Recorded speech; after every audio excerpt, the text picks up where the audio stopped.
छान वाटलं. सगळ्यांचा एकदम आवाज मस्त. कारण आम्हाला आमच्या इकडे आर्ट्स वाल्यासने असं बोललं तरी लय बोलायला वेळ लागतो. छान, थँक्यू थँक्यू.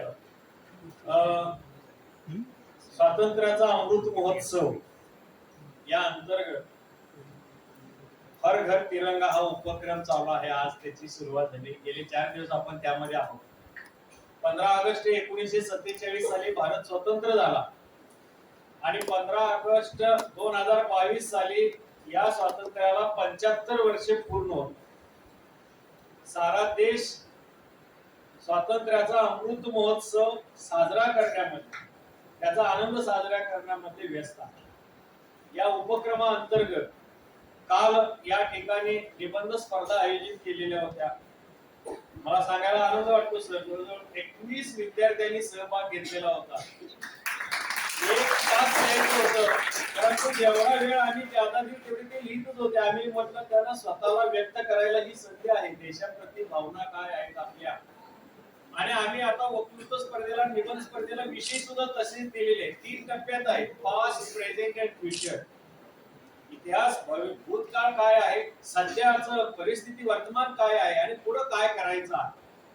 खरं स्वातंत्र्यानंतर जन्मलेले आम्ही पण आहोत, तुम्ही पण आहात, आणि आता खरा आस्वाद तुम्हाला 75 नंतर सगळ्यांना घ्यायचे. उद्याचे नागरिक तुम्ही आहात, म्हणजे आज आहेच तुम्ही. 18 वर्ष पूर्ण झाले, तुम्ही पूर्ण नागरिकच.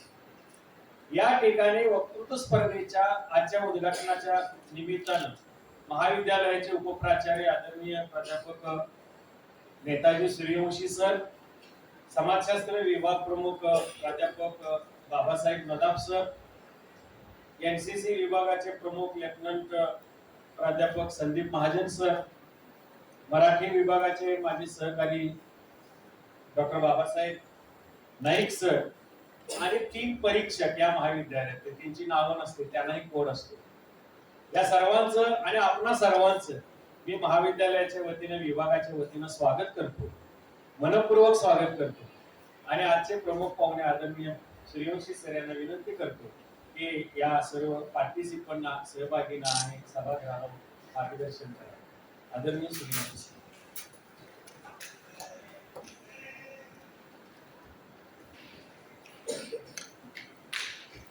आज आपल्या महाविद्यालयामध्ये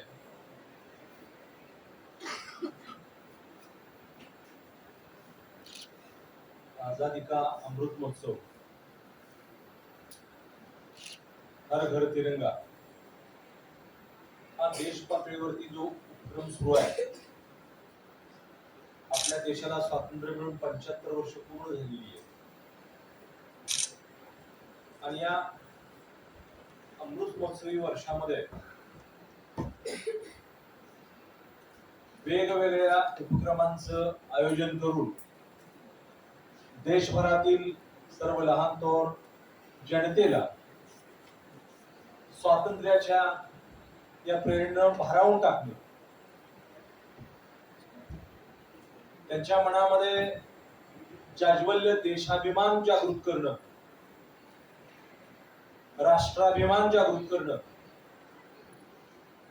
याच्यासाठी सर्व देशभर या कार्यक्रमाचं, उपक्रमाचं आयोजन करण्यात आले. आणि त्या उपक्रमाचाच एक भाग म्हणून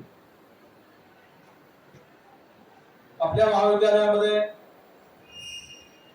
या विषयाच्या अनुषंगाने निबंध स्पर्धाचं काल आयोजन करण्यात आलेलं होतं. आज आपण वक्तृत्व स्पर्धाचं आयोजन करीत आहोत. तसंच चित्रकला स्पर्धा, रांगोळी स्पर्धा, हे उपक्रम सुद्धा अनेक ठिकाणी राबवले जात आहे. आज 13 ते 15, 17 तारखेपर्यंत वेगवेगळ्या उपक्रमांनी आपण हा स्वातंत्र्याचा अमृत महोत्सव साजरा करीत आहोत. त्या उपक्रमासाठी आपण या ठिकाणी आज वक्तृत्व स्पर्धेचं आयोजन केलेलं आहे. या स्पर्धेचं आयोजन करण्यासाठी गेले जवळजवळ 10-12 दिवस झालं हे सर्व समिती, कमिटी गठीत केलेली होती. त्यांनी अतिशय नेटकं अशा प्रकारचं आयोजन केलेलं आहे. 20-22 स्पर्धक काल होते, आज सुद्धा तेवढे स्पर्धक दिसत आहेत. आणि मग त्या नियोजनाची संपूर्ण जबाबदारी पार पाडणारे वनवट्टे सर आहेत, त्यांचे सहकारी नाईक सर आहेत, मराठीच्या निकम मॅडम आहेत आणि संस्कृतचे निकम सर आहेत. त्या मॅडम ज्या परीक्षक म्हणून आले त्यांचं नाव काय मला माहित नाही.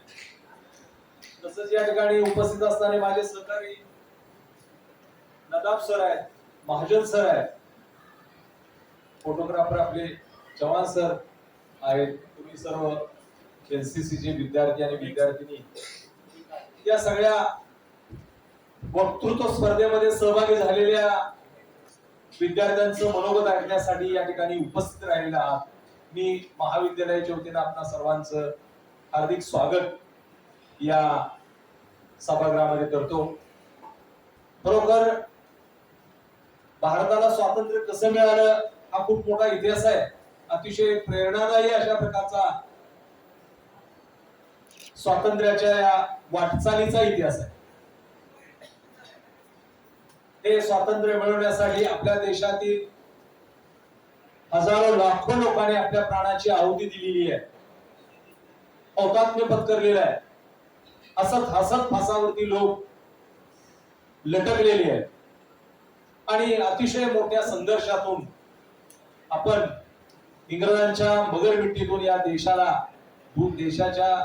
गुलामगिरीतून या लोकांनी आपल्याला मुक्त केलेलं आहे. आज त्यांनी केलेल्या अतिशय अतुलनीय अशा कामगिरीमुळं स्वातंत्र्याची फळं आपण चाखतो आहोत. जी तुमच्यासारखी नव पिढी आहे, स्वातंत्र्यानंतर जन्माला आलेले आपण सर्वच आहोत. स्वातंत्र्याच्या पूर्वी जन्माला आलेले यामध्ये या सभागृहामध्ये एकही व्यक्ती नाही. त्यामुळं आज स्वातंत्र्यानंतर आपल्या देशाची झालेली भरभराट, आपल्या देशाची असणारी ही दैदिप्यमान कामगिरी, सुदृढ झालेली अर्थव्यवस्था, अन्नधान्याच्या बाबतीमध्ये आपल्याला मिळालेली स्वयंपूर्णता, आज आपण जगाला अन्नधान्य निर्यात करण्याची क्षमता 141 कोटी लोकसंख्येला पोहोचून सुद्धा आपण जगाला अन्नधान्य आज निर्यात करतो आहोत. त्या दिशेने झालेली आपली घोडदौड वाटचाल, आपल्या देशामध्ये स्वामीनाथन यांनी घडवलेली हरित क्रांती, या सगळ्या आनंददायी घटना आहे. आपल्या दृष्टीनं भौतिक विकासाची झालेली मोठ्या प्रमाणामध्ये प्रगती, त्याचे आपण सर्व आज साक्षीदार आहोत. देशाला स्वातंत्र्य मिळून आज 75 वर्ष पूर्ण झालेली आहे. 75 वर्षामध्ये गुलामगिरीचं सावट पुसून आज जी आपण प्रगती साधलेली आहे, 141 कोटी लोकसंख्या असणाऱ्या देशामध्ये आज अतिशय व्यवस्थितपणे लोकशाही नांदते आहे. जगामध्ये सर्वात मोठी बलशाली लोक व्यवस्था असणारा आपला देश आहे. लोकशाही व्यवस्था, लोकांकडून चालवलेली व्यवस्था, ही अतिशय आदर्श अशा प्रकारची शासन प्रणाली आहे. हुकुमशाही असेल किंवा एक पक्षीय राजवट असेल, अशा प्रकारची राजवट आपल्या देशामध्ये नाही. आपण या स्वातंत्र्याचा खऱ्या अर्थानं प्रत्येक या देशातला नागरिक उपभोग घेतोय. बोलण्याचं स्वातंत्र्य आहे आपल्याला, धार्मिक स्वातंत्र्य आहे, विचार व्यक्त करण्याचं स्वातंत्र्य आहे, लिहिण्याचं स्वातंत्र्य आहे. दुसऱ्याच्या हिताला बाधा न पोहोचवता आपल्याला हे सगळं स्वातंत्र्य भारतीय राज्यघटनेला आपल्याला काय केलेलं आहे, दिलेलं आहे. शासन करणाऱ्या लोकांची सुद्धा आपण नियुक्ती करतो आहोत. आपण मतदानाद्वारे त्यांना निवडून देतो आणि त्यांच्याकडून देश चालवतात. आदर्श अशा प्रकारची शासन प्रणाली एवढ्या मोठ्या देशामध्ये, सगळ्या जगामध्ये भारताला जो काही मान प्राप्त झालेला आहे, याचं सगळ्यात महत्वाचं कारण आपली असणारी लोकशाही शासन व्यवस्था. त्यामुळे जगामधल्या प्रत्येक घटकामध्ये भारताचा समावेश असलेला तुम्हाला दिसेल. आज आपली अर्थव्यवस्था सुद्धा वेगाने वाटचाल करते आहे. अर्थव्यवस्थेची असणारी प्रगती, वाढ ही सुद्धा अपेक्षेप्रमाणे घडत आहे. 75 वर्षापूर्वीचा भारत आणि आजचा भारत यामध्ये खरंच निश्चितपणे खूप मोठा फरक आहे. तुमच्या अगोदर 5-25 वर्ष मी जन्माला आलो, मी ही सगळ्या व्यवस्थेचा खऱ्या अर्थानं साक्षीदार आहे.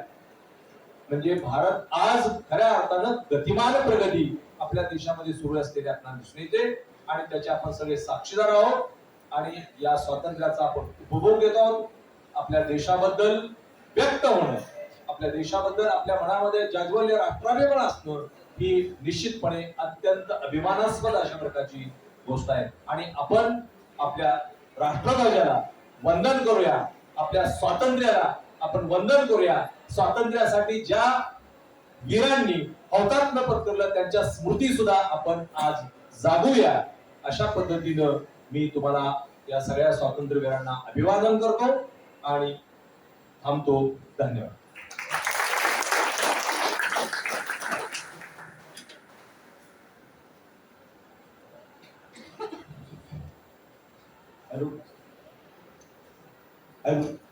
फक्त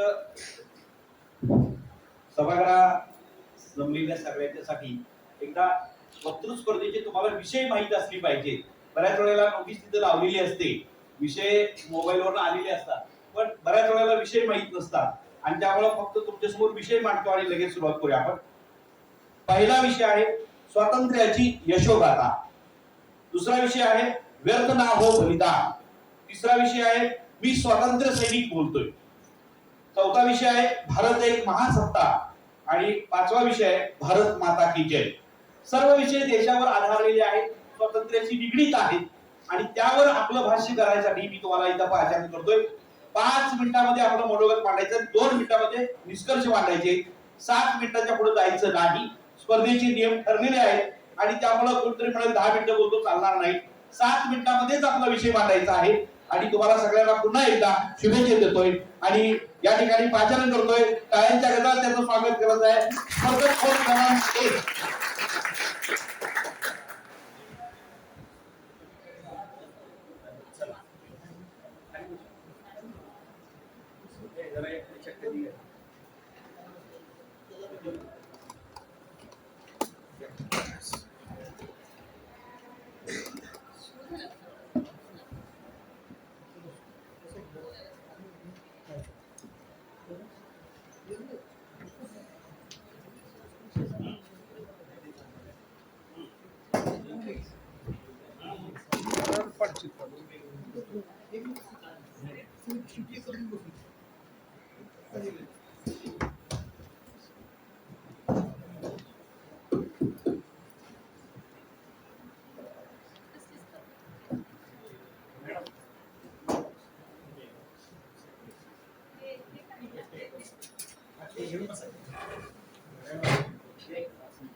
माइक चालू करू.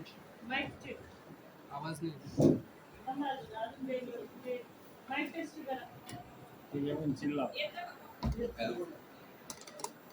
माईक चालू नाही. Hello.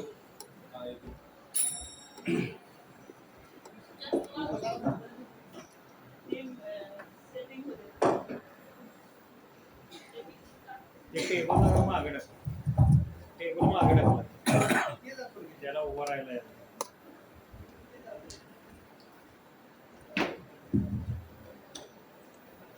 Hello Hello. Jai Hind to one out present over here. Respected chief. Jai Hind to one out present over here. Respected chief guest and my dear friends. I am code number 1 and I am present here to represent my topic. Vyarth na ho balidan. If death strikes me before I prove my blood, I swear I will kill my death. यानी कि अगर मेरा कार्य संपन्न होने से पहले अगर मेरे मृत्यु ने दस्तक दी तो मैं मेरी मौत का घोड़ दूंगा. यह बयान था कैप्टन मनोज कुमार पांडे का, जिन्हें कारगिल के युद्ध में मरणोपरांत परमवीर चक्र हासिल हुआ. भारत वह देश से कोई परिचय की जरूरत नहीं।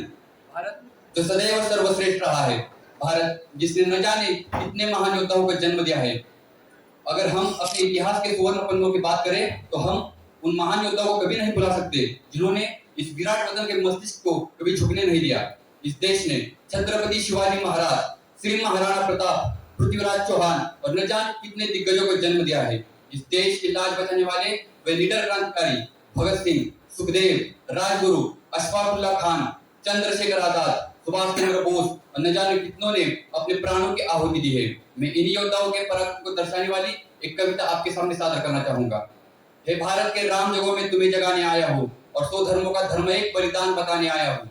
सुनो हिमालय कैद हुआ है दुश्मन की जंजीरों में और आज बता दो कितना पानी है भारत के वीरों में। खड़ी शत्रु की फौज द्वार पर आज तुम्हें ललकार रही, सोए सिंह जगो भारत के माता तुम्हें पुकार रही। बलिदानों के वज्रदंड पर देशभक्ति की ध्वजा जगे और रंग के कंकड़ पहनने वाले राष्ट्रभक्ति की ध्वजा जगे। खप्परवादी काली जागी जागी दुर्गा पर बंडा और रक्त बीज से रक्त चाटने वाली जागी चामुंडा।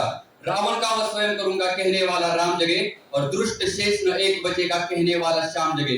परशुराम का परशु जागे, रघुनंदन का बाण जगे, यदुनंदन का चक्र जगे, अर्जुन का धनुष महान जगे। चोटी वाला चाणक्य जागे, पौरुष पुरुष महान जगे और सेल्यूकस को कसने वाला चंद्रगुप्त बलवान जगे। हटी हमीर जागे जिसने झुकना कभी न जाना और जगे पद्मिनी का जोहर जागे केसरिया बाना। देशभक्ति का जीवित झंडा, आजादी का दीवाना, वह प्रताप का सिंह जगे, वो हल्दी घाटी का राणा। दखन वाला जगे शिवाजी, दखन वाला जगे शिवाजी, लहू शाहजी का ताजा और मरने की अठाना करते विकट मराठों के राजा। छत्रसाल बुंदेला जागे, पंजाबी कृपान जगे और मरने की छत्रसाल बुंदेला जागे, पंजाबी कृपान जगे और 2 दिन जिया जो शेर की माफिक वह टीपू सुल्तान जगे। कलवाहे का जगे मोर्चा, पानीपत मैदान जगे, भगत सिंह की फांसी जागे, राजगुरु के प्राण जगे और अपनी छोटी सी लुकड़ी से संजीरें भी हार गई। हिटलर से जीती हुई फौजें 7 समुद्र पार गई। मानवता का प्राण जगे, भारत का स्वाभिमान जगे, उस लंगोटी लंगोटी वाले बापू का बलिदान जगे और आजादी की दुल्हन को जो सबसे पहले चूम गया, खुद कफन की गांठ बांधकर सातों भावर घूम गया। उस सुभाष की आन जगे और उस सुभाष का मान जगे, ये भारत देश महान जगे, इस भारत की संतान जगे। और क्या कहते हो मेरे भारत की चीनी टकराएंगे, अरे हम चीनी को पानी में यूं घोल घोल पी जाएंगे। वो बर्बरता, वो अशुद्धता, हमने उसको शुद्ध किया, हमने उसको बुद्ध दिया था, उसने हमें युद्ध दिया। और जिसके रंग से बनता है रंग का केसरिया बाना, वो कश्मीर हड़पने वालों का कान खोल सुनते जाना। रण के खेतों में छाएगा अमर मृत्यु का सन्नाटा, लाशों की जब रोटी होगी और दूधों का आटा।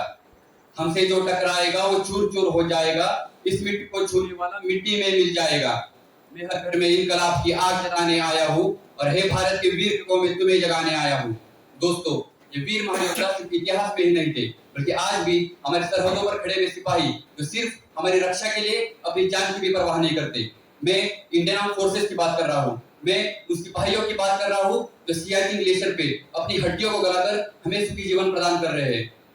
वे एक सेंस ऑफ रिस्पॉन्सिबिलिटी, एक सेंस ऑफ सिक्योरिटी हमें प्रोवाइड कर रहे हैं। And remember one thing, I am not talking about the highest battleground of this country. I am talking about the highest battlefield in this world, and which is written in the history of World War and history of warfare. वे हमसे कुछ भी नहीं लेते हैं, लेकिन बदले में हमें सब कुछ प्रदान करते हैं। मुझे मेरे सैनिक स्कूल के दिनों में सिखाया गया था कि this country is not just a piece of land, it is an emotion, and for which we should be prepared to fight, to kill and die if necessary. इनकी बस एक ही सोच है कि जितना भी लहूदा बाहर या वतन के वास्ते, एक भी कतरा न रहा तन के वास्ते। अरे आती तो है मौत सभी को और मरते हैं सब लोग, लेकिन वो मौत ही क्या, चुनाव वतन के वास्ते। जय हिंद, जय भारत।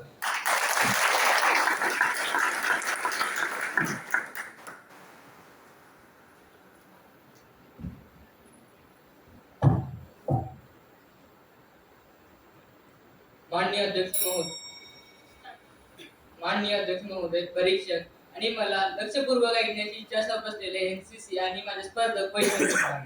आज मी एक पूर्व स्वातंत्र्य काळात थराट लढा दिलेला एक स्वातंत्र्य सैनिक, यशस्वी स्वातंत्र्य सैनिक बोलतोय। पुन्हा एकदा म्हणे यशस्वी स्वातंत्र्य सैनिक बोलतोय। ही गोष्ट आहे 1942 ची।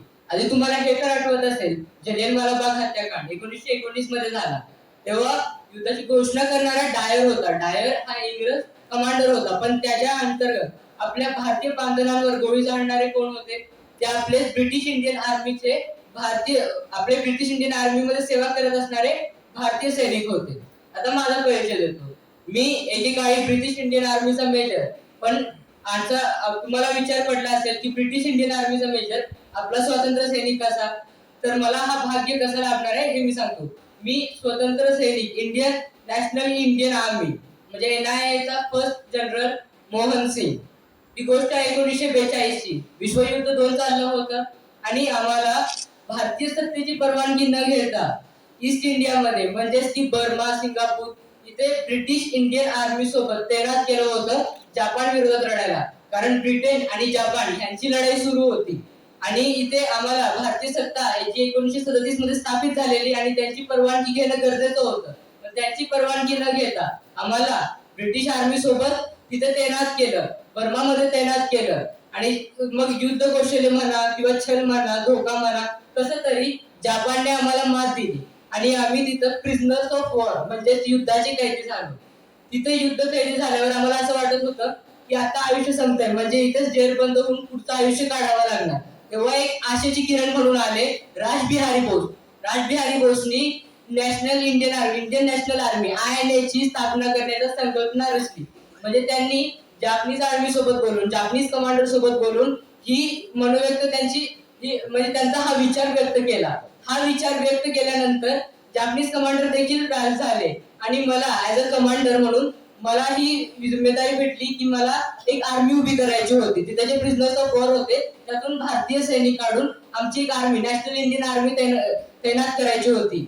पण मी 18 वर्षापासून ब्रिटिश इंडियन आर्मी मध्ये सेवा केलेली होती.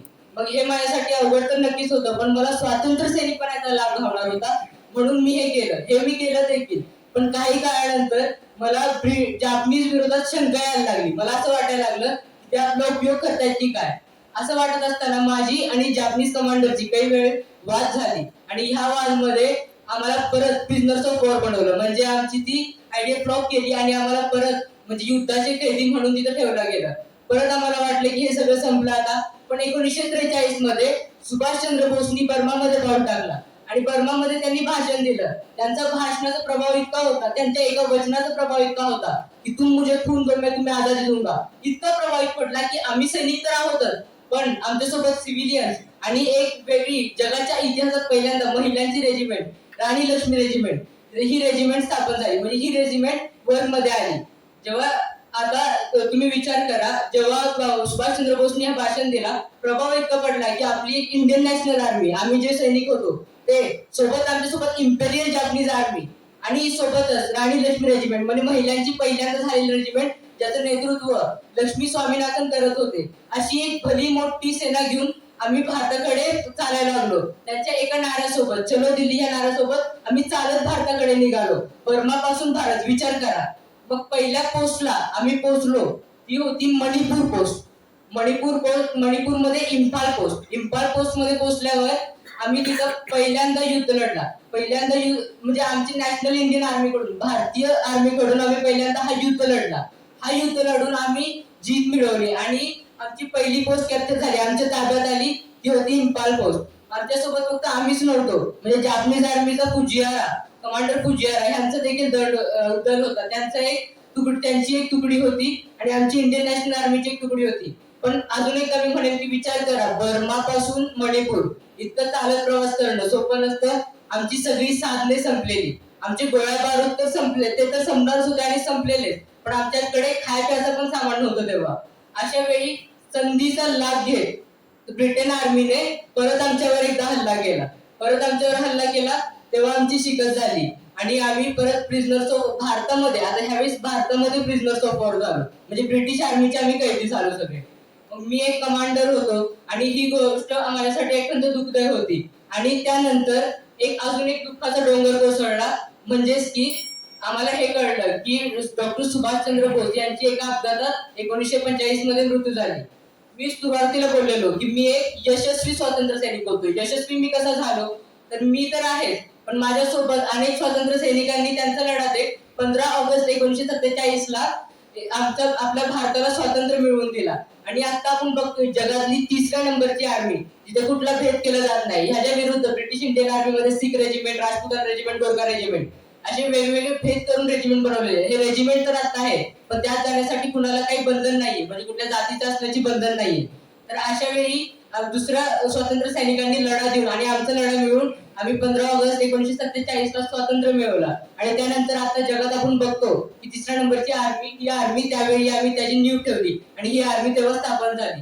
तर मला आमच्या आणि इतरांच्या योगदानासहित फक्त 2 हिंदी वळीत माझं वक्तृत्व संपवतो की ते सिर्फ शोर मचाना मेरा मकसद नहीं. आम्ही जे केलं फक्त सिर्फ शोर मचाना मेरा मकसद नहीं, ये सूरत बदलनी चाहिए. आता आपण जे बघतोय, आता जी आर्मी उभी आहे, सिर्फ शोर मचाना मेरा मकसद नहीं, ये सूरत बदलनी चाहिए. तेरे सीने में मेरे सीने में नहीं तो तेरे ही सही, कहीं भी जले पर आग जलनी चाहिए. जय हिंद.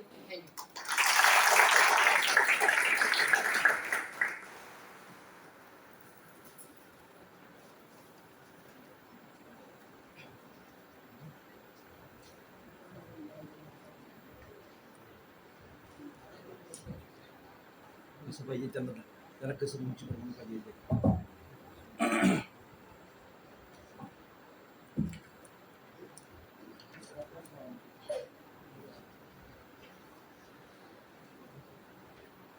आजच्या कार्यक्रमाचे अध्यक्ष आणि सर्व संयोजकांचे मी प्रथम आभार मानतो, त्यांनी मला इथे 2 शब्द बोलण्याची संधी दिली.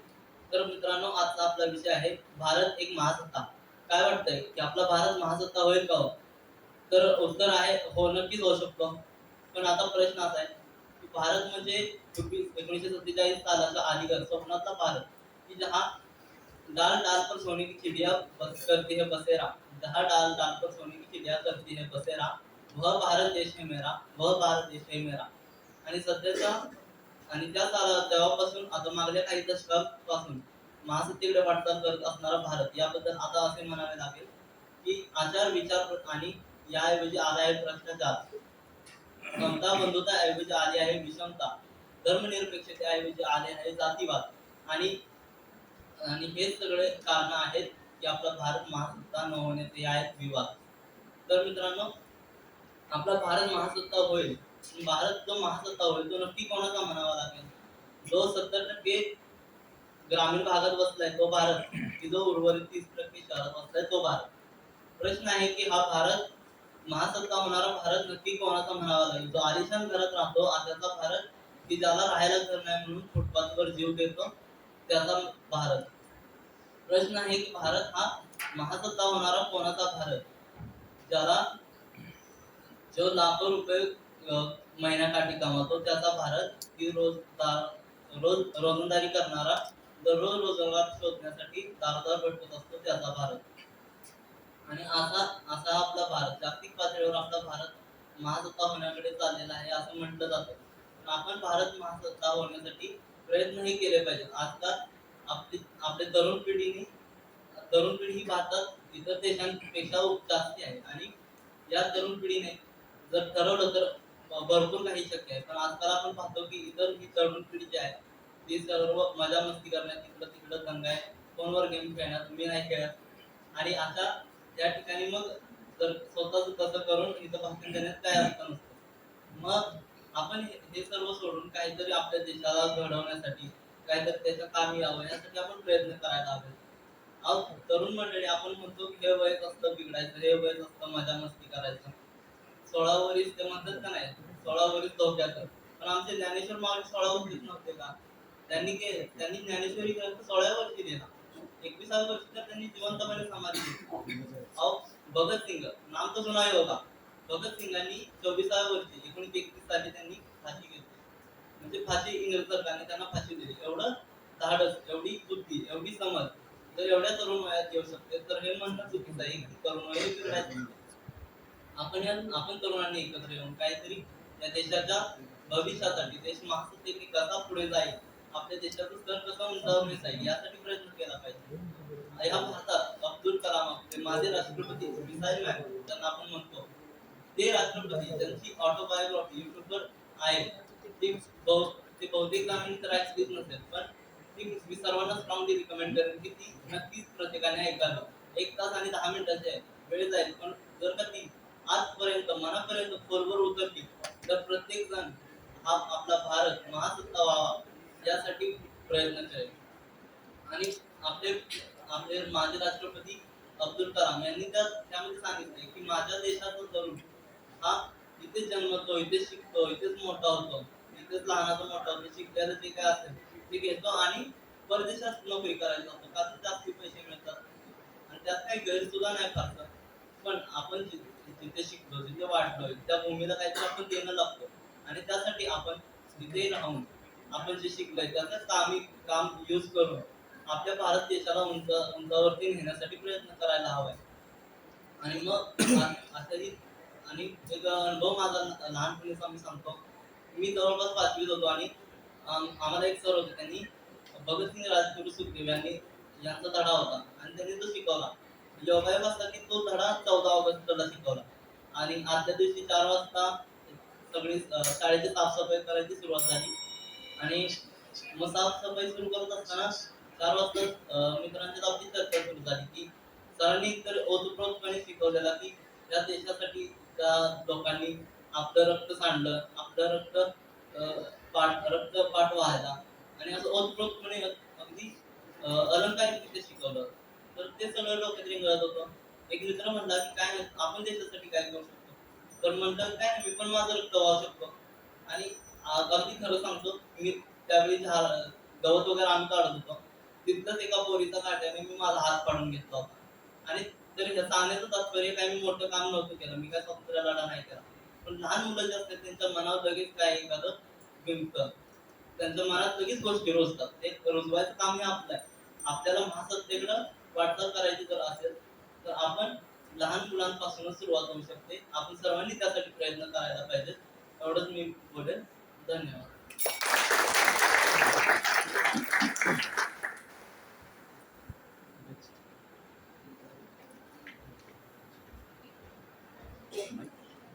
घेतलं मॅडम. आदरणीय व्यासपीठ आणि इथे उपस्थित सर्व विद्यार्थी वर्ग, शिक्षक वर्ग, आणि आज मी संकेत थोरात विषय मांडतो, भारत एक महासत्ता. खरंच भारत एक महासत्ता आहे का? प्रश्न पडतो आपल्या सर्वांना. खरंच भारत एक महासत्ता आहे का?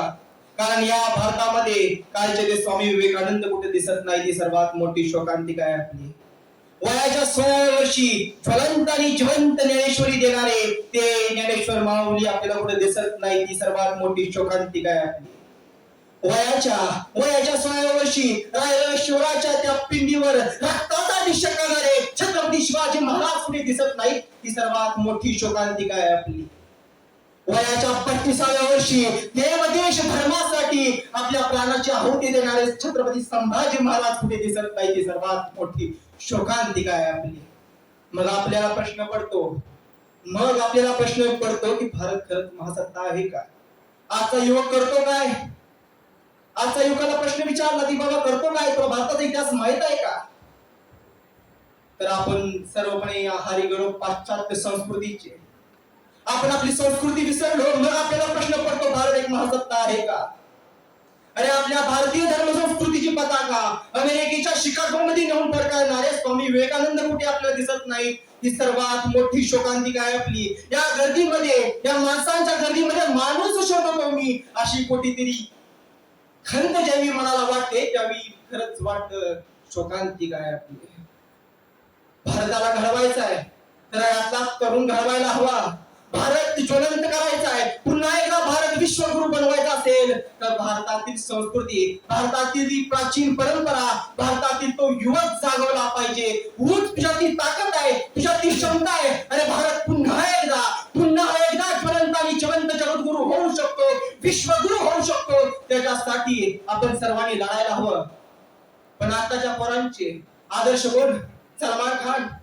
अरे कोई सलमान के गालों पे मर गए, कोई सलमान के बालों पे मर गए, कोई कटरीना के गालों पे मर गए. अरे होते भगत सिंह जिंदा तो कहते सुखदेव हम भी किन हरामजादों के लिए मरे. अरे सुखदेव हम भी किन हरामजादों के लिए मरे.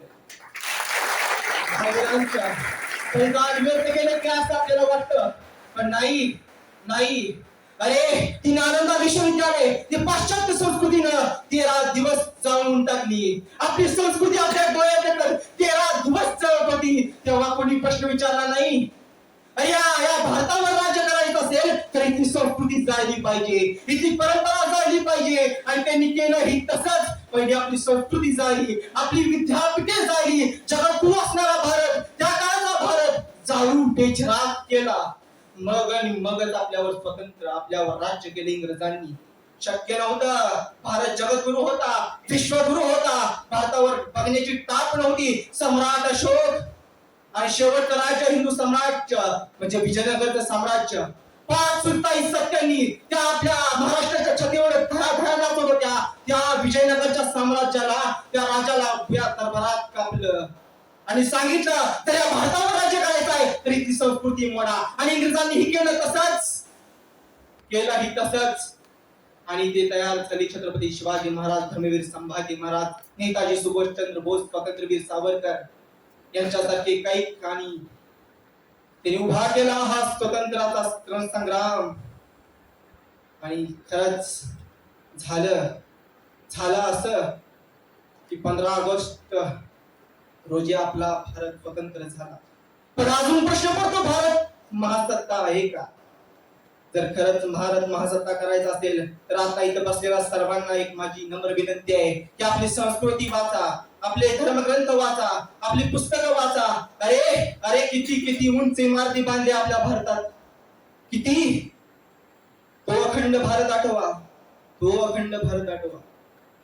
प्रत्येकाच्या मनामध्ये देशभक्तीची, देशउर्मीची, देशप्रेमाची ज्यावेळी किलकारी उठेल, अरे भारताचं तुकडं होत होतं. पाकिस्तान झाला, बांगलादेश झाला, आता काश्मीर होत आलाय. कब जागोगे? याच्यासाठी माझं एकच निवेदन आहे की सर्वांनी देशासाठी, धर्मासाठी जागून उठलं पाहिजे. जाता अटल बिहारी वाजपेयींची परिचयाची कविता वाचून सांगतो. 15 अगस्त का दिन कहता है आजादी अभी अधूरी है. 15 अगस्त का दिन कहता है आजादी अभी अधूरी है. सपने सच होने बाकी है, रावी की शपथ न भी पूरी है. जिनकी लाशों पर धक धक कर आजादी भारत में आई, जिनकी लाशों पर धक धक कर आजादी भारत में आई, वे अब तक रहे खाना बदोश गम की काली बदली छाई. कलकत्ती के फुटपाथों पर जो आंधी पानी सहते थे, उनसे पूछो 15 अगस्त के बारे में वो क्या कहते हैं. भूखों को बोली, नंगों को हथियार पहनाए जाते हैं, सूखों को कंटों से जहादी नारे लगवाए जाते हैं. लाहौर कराची ढाका पर मातम की है काली छाया. लाहौर कराची ढाका पर मातम की है काली छाया. पख्तूनों पर गिलगित पर गंदी पुलवामा की साया. बस इसीलिए तो कहता हूँ आजादी अभी अधूरी है. बस इसीलिए तो कहता हूँ आजादी अभी अधूरी है. कैसे उल्लास मनाऊं मैं, आजादी अभी आती है. थोड़े दिन की दूरी है, दिन दूर नहीं खंडित भारत को पुनः खंडित बनाएंगे. दिन दूर नहीं खंडित भारत को पुनः खंड बनाएंगे. जय हिंद, जय महाराष्ट्र.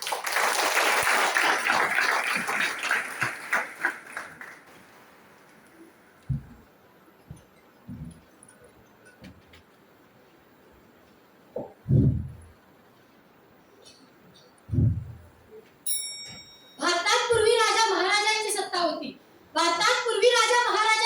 होती. त्यावेळी भारतात 3 मजली चिरेबंदी वाडे आणि सगळीकडून सोन्याचा धूर निघत होता. शेती उद्योगात माझा भारत आघाडीवरती होता. इतिहासातील संपन्नता, सुबत्ता आणि ऐश्वर्य असताना आजच्या वास्तवादी भारतामध्ये मात्र धर्मामध्ये कर्मकांडाचा स्तोम माजला आहे. उभा देश बहिष्णुतेच्या ऐष्णू चर्चेमध्ये गढूळ होत आहे आणि सर्व समाज मनामध्ये एकच प्रश्न उभा टाकला आहे, खरंच माझा भारत महासत्ता आहे का? नमस्कार रसिक श्रोते हो आणि इथे जमलेल्या ज्ञान पंढरीच्या वारकरी बांधवांनो आणि भगिनींनो. आणि म्हणूनच आपल्या व्यासपीठाला विचार मंथनासाठी विषय मिळतोय भारत एक महासत्ता. आणि नेमका हाच विषय मांडण्यासाठी आपल्या समोर उभी आहे सद्गुरू गाडगे महाराज कॉलेजची विद्यार्थिनी. जहाँ डाल डाल पर सोने की चिड़िया करती है बसेरा, जहाँ डाल डाल पर सोने की चिड़िया करती है बसेरा, वो भारत देश है मेरा, वो भारत देश है मेरा. खरंच ऐकल्यावर अंगावर काटा आला ना. होता जसा माझा भारत देश ज्यामध्ये सन 1630 साली जन्मलेले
देश मागासण्याचं.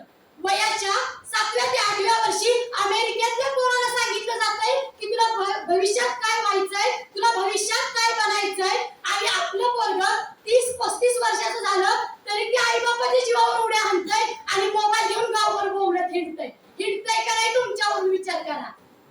ह्या वास्तविक परिस्थितीमुळे आज आपला भारत मागे राहिलाय. आणि हे जर भारताला महासत्ता करायचं असेल तर ज्या देवळाबाहेर येथून चपला चोरून नये ही पाटी ज्या दिवशी खाली येईल त्या दिवशी माझा भारत महासत्ता झालेला असेल. अहो 14,500 सद्गुरू गाडगे महाराज कॉलेजचे विद्यार्थी संख्या आहे, पण वक्तृत्व स्पर्धेमध्ये फक्त 4 तरुण माझे भाग घेतात. इथेच कळतं भारत कधी महासत्ता होणार आहे. अहो ज्या दिवशी शताब्दीवरची होईल त्या दिवशी तरी माझा भारत महासत्ता होईल का. खरं तर तुम्हाला राग येईल ही एवढी स्पष्टोक्ती काय आहे. कारण स्पष्टोक्ती असण्याचं कारण एवढंच की वयाच्या 7व्या वर्षापासून मी वक्तृत्व स्पर्धा करते. हे यामध्ये सांगण्याचं कारण एवढंच की रयत शिक्षण संस्थेची जिथे स्थापना झाली ते मांड दक्षिण मांड नदी तीरी वसलेल्या कालेगावची मी कन्या आहे. विद्यार्थी मित्रांनो, भारताच्या महासत्तेमध्ये आज आधुनिकीकरणानं खूप मोठी शेप घेतली. अहो म्हणतात ना सगळीकडे प्रगतीची लक्षणं आहेत. मीरा गेली आणि मदिरा आली, रुद्राक्षाचे मळे ओस पडले आणि द्राक्षाचे घोस बहरले, कुंकू गेला आणि टिकली आली आणि नाणीची भिंत सौभाग्यवती झाली. अंगणातली तुळस गेली, पळसातला पळस गेला, देवावरचा कळस गेला, राहिलाय फक्त आळस आळस आणि आळस. अंगणातली रांगोळी गेली, टीव्हीतली रंगोळी आली आणि सारे संस्कारांचीच राख रांगोळी झाली आणि सारे संस्कारांचीच राख रांगोळी झाली. ज्या दिवशी हे बदलेल ना त्या दिवशी माझा भारत महासत्ता झालेला असेल. अहो 1947 साली ज्या आपल्या भारताला स्वातंत्र्य मिळालं, पण आज 75व्या वर्षात खरंच आपण प्रगती केली का. केली प्रगती, पण कशामध्ये प्रगती केली. अहो ज्यात फक्त अणुबॉम्ब बनवून जगाला नष्ट करण्यापेक्षा स्वतःचे दुर्गुण दूर करून जेव्हा आपण वाटचाल करू त्या दिवशी भारत महासत्ता होईल. सर एका व्यक्तीने 100 पावलं चालणं म्हणजे कधीच प्रगती मी म्हणणार नाही. 100 जणांनी मिळून जेव्हा एक पाऊल पुढे पडेल तेव्हा ती खरी माझ्या भारताची प्रगती असेल.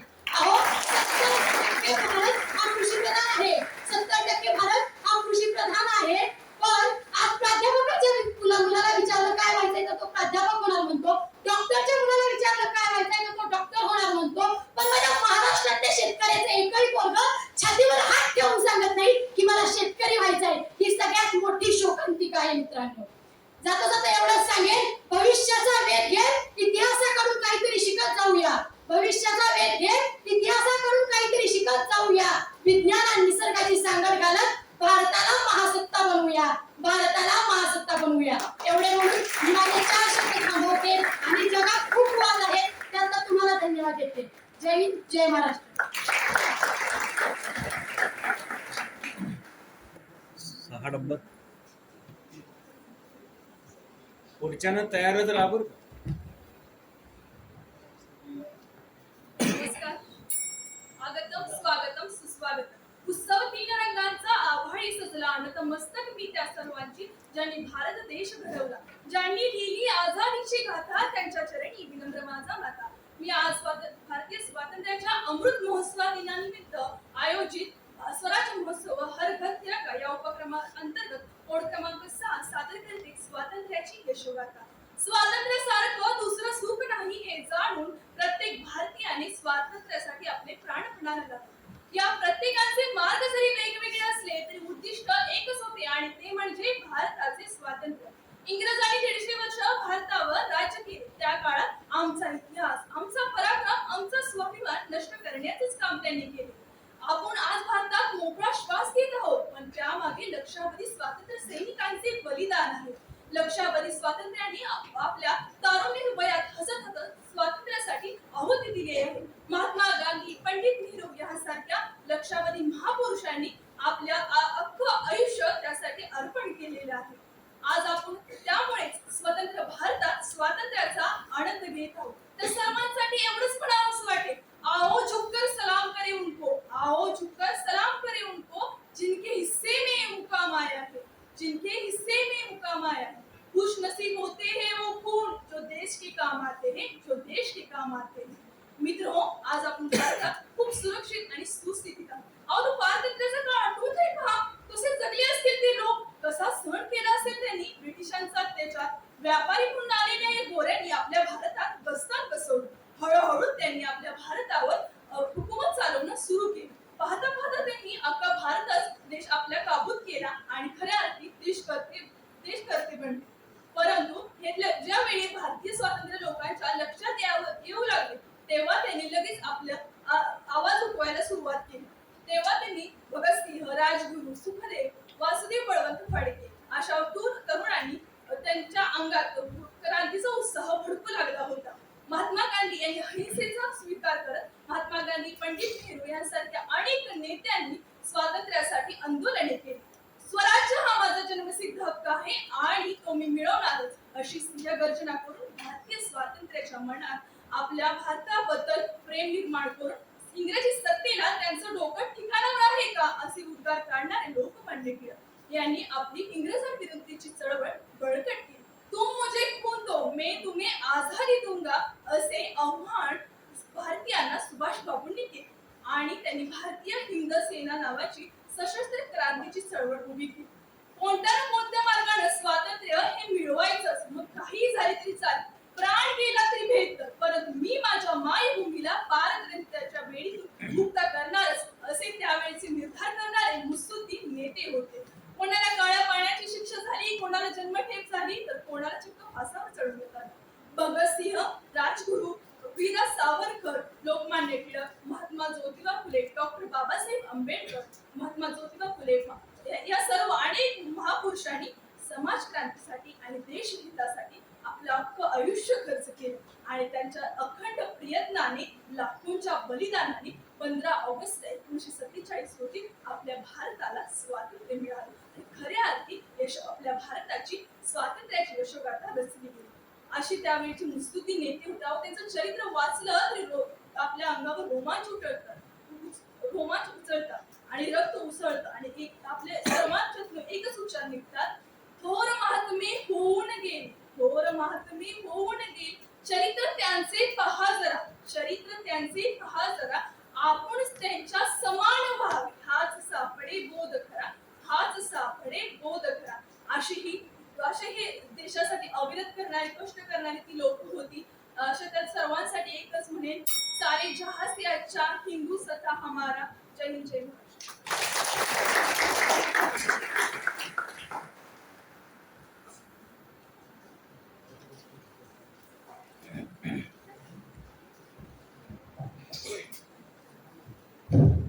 नमस्कार, आवाज येतोय?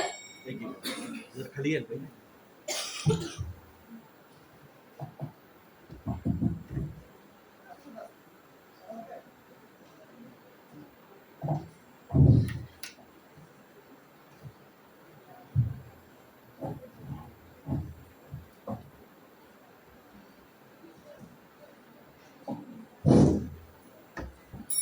नमस्कार.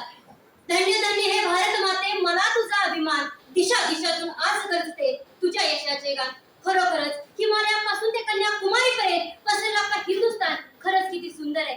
अगदी लहान लहान किड्यामुंग्यांपासून मोठमोठ्या जंगली प्राण्यांपर्यंत किती अगदी कुण्या गोविंदाने राहत होते हो. आपल्या भारत देशाला संस्कृती, समृद्धी, परंपरेचा इतिहास लाभला आहे. ज्ञानापासून तत्वज्ञानापर्यंत, परंपरेपासून पुरोगामापर्यंत. म्हणून मित्रांनो, आपल्याला भारत स्वतंत्र करण्यासाठी अनेक आपल्या महावीरांनी बलिदान दिलं. आज स्वातंत्र्याचा अमृत महोत्सव साजरा करतोय, पण भारत माता की जय म्हणायची वेळ आज आपल्याला शाळेमध्ये येते. तरी सुद्धा आज आपण शाळेमध्ये भारत माता की जय म्हणतो. एवढं मोठं आपलं दुर्दैव आहे. पु ल देशपांडे आपल्या एका व्याख्यानात म्हणून जातात की भारत माझा देश आहे, भारत माता की जय असं म्हणण्याची वेळ आज शाळेमध्ये येते. यासारखा दुसरा विरोध कोणताच नव्हे आणि याच विषंगानं आपल्या समोर उभी आहे. नमस्कार, सांकेतिक कोड क्रमांक 7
अमेरिकेतील राष्ट्राधिकाचा मुलगा स्वतःच्या पायावर उभा राहण्यासाठी पेपर विकतो, पण आपल्याकडे एखादी सत्ता मिळवली की त्याच्या 10 पिढ्या आरामशीर बसून खातील एवढी माया मिळवतात. आणि माया कशी मिळवली हे देखील विचारायची सोय उरली नाही.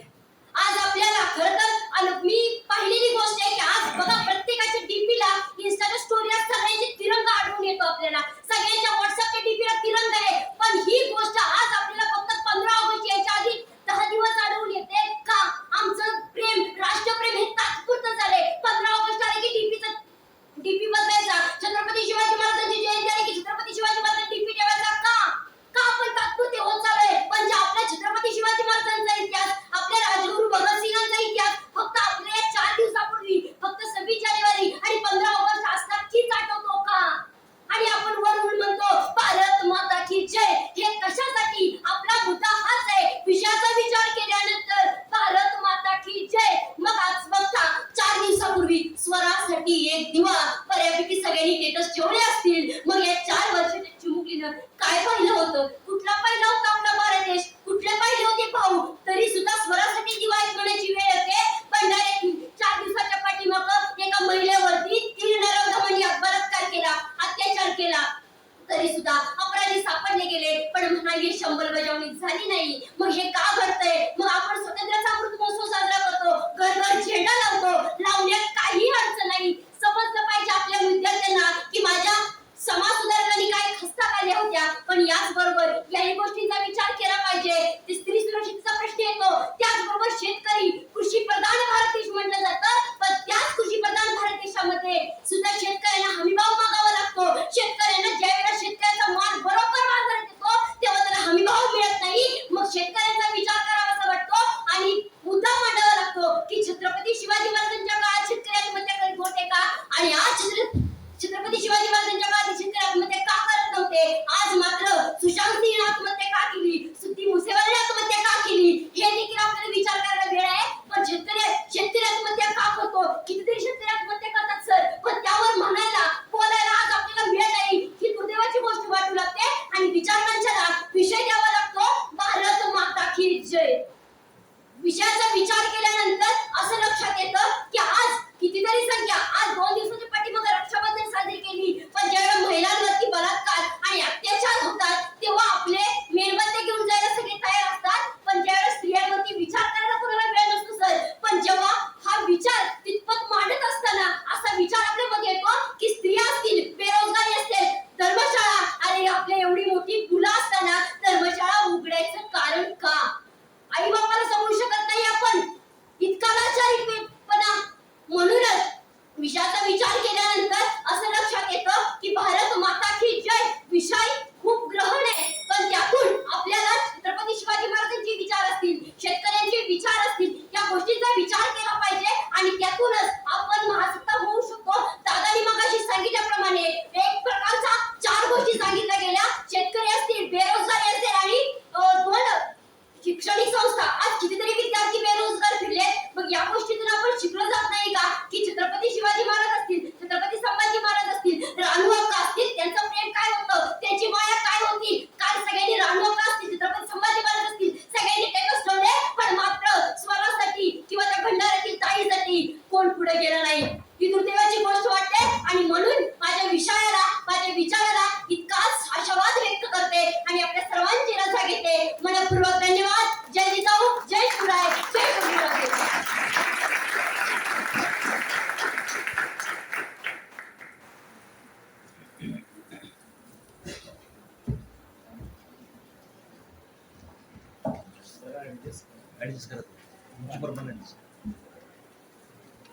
माईक ऍडजस्ट झाल्याशिवाय चालू करायचं नाही. बोला, माईक कम्फर्टेबल असला तरच बोलायचं चालू.